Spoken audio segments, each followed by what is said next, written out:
Grab your popcorn and your favorite drink. Let's get into it.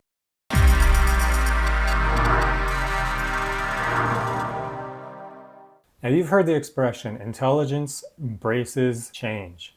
Well, let's look at the world in North America. A lot of people, and even the media from the news outlets, is trying to push this idea that nobody wants EVs. And this is pretty much the pushback from all the big oil companies likely, or automotive companies like the legendary brands like Stellantis, which is pretty much going bankrupt. Nissan going bankrupt. Honda, Mitsubishi's, I'm surprised they're still around. But Mitsubishi, Nissan, and Honda are now teaming up together to develop their own EVs. Okay, the issue that's going on here, and you see with Nissan, they haven't changed their designs in a long time. Look at their last pickup, the Nissan Frontier. How old was that design? And now they won't even be making the Altima maybe in a few years. The big legendary brands are struggling, and we're going to see a lot of them losing sales. Cars are getting way too expensive, and even the EVs that are coming out in North America, they start in the $55,000 range. They've had to dumb down their vehicles, shrink the engines just to keep with the CO2 efficiency requirements that the governments are demanding. And it's just ridiculous. Like, look at Porsche. The Cayenne used to be a V8. Now they've reduced it down to a V6. Same with the Toyota Tundra. Used to be a V8. Now it's a twin turbo V6. And guess what? They're having troubles with their engines.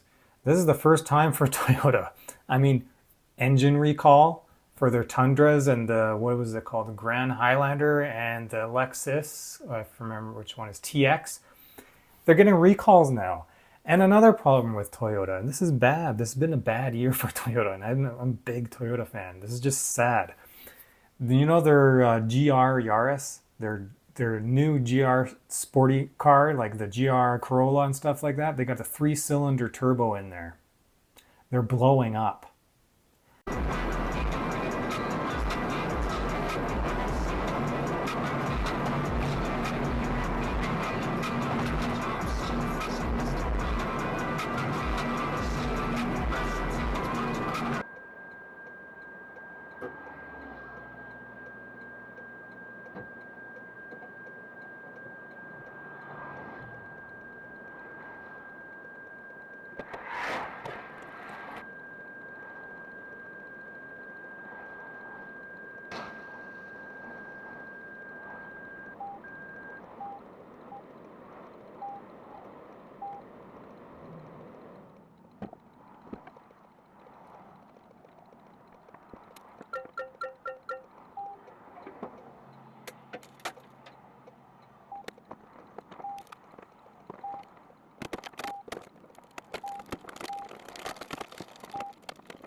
They're just trying to compact too much into a small engine to make government happy. Like, even though those aren't even really fuel efficient, but for a car with that much power, they're trying.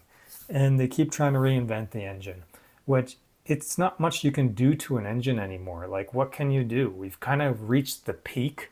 We've seen that with Toyota being on the top, BMW, and it's just not there anymore. It's just, there's nothing much you can do.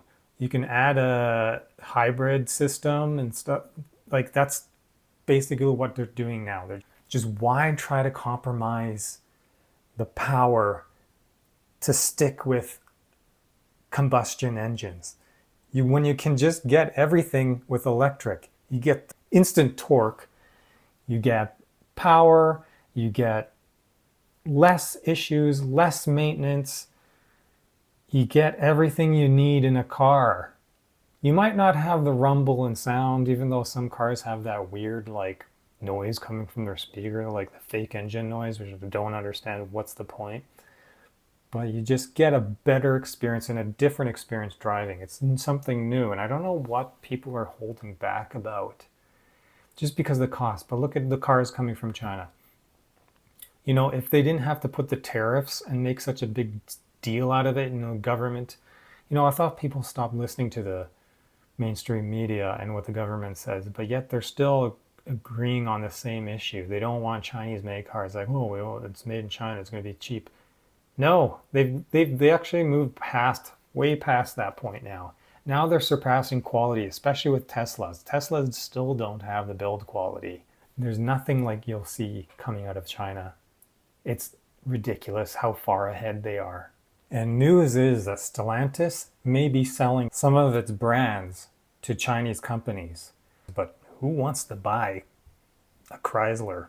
Now, it's funny to say things like that because there's people who are for Dodge or for Ford or GM, and they're always at rival with each other, like mocking, joking at each other. And I just think it's funny because I think all three are horrible. Anyways, but now we're moving on away from combustible engines with all their issues and everything. We're moving into electric. When it comes to electric, they all seem to, I mean, what is there to knock? Maybe design, and that's about it. It's going to be like that. I think the future of cars is just going to be, what is your preference? What is your style? The new generation now, especially when you're looking at China, they're growing up with tech, a tech car. That's what they're born into. That's all they're going to know. They're not going to know combustible vehicles soon. Like, I think well over half of the people, or no, sorry, 300 million people, and that's the population of the U.S. We're moving away from combustible into electric, where it's more personalized. You have cars that are more personalized. You can customize them how you want them. I think it's going to come to that, where you can customize any car you want and how you want it for you. You know, love their own car. This is my car. It's an expression of themselves. That's what I think we're kind of leading to. And I think it's pretty cool. And I know I'm a car guy. I'm not like hardcore diesel guy or this, you know, I am just a car guy, and I really like tech. And that's why I'm really into EVs, especially when I went into China and I saw the EVs and I sat in so many and got to ride in so many. It's changed my perspective. I know what the future is now. I know where it's going, and there's no way stopping it. Even the governments are on board with this zero emissions goal. As crazy as they are to implement requirements for car companies to transfer over in such a little bit of time, they can't do it as fast as like China does unless they pump in a ton of subsidies like China did. We're not looking for flourishing for our country. We're spending too much of our money outside. Anyways, that's my perspective. What are your thoughts about the future of car technology and the automotive industry? Let me know in the comments below. I'll catch you in the next one.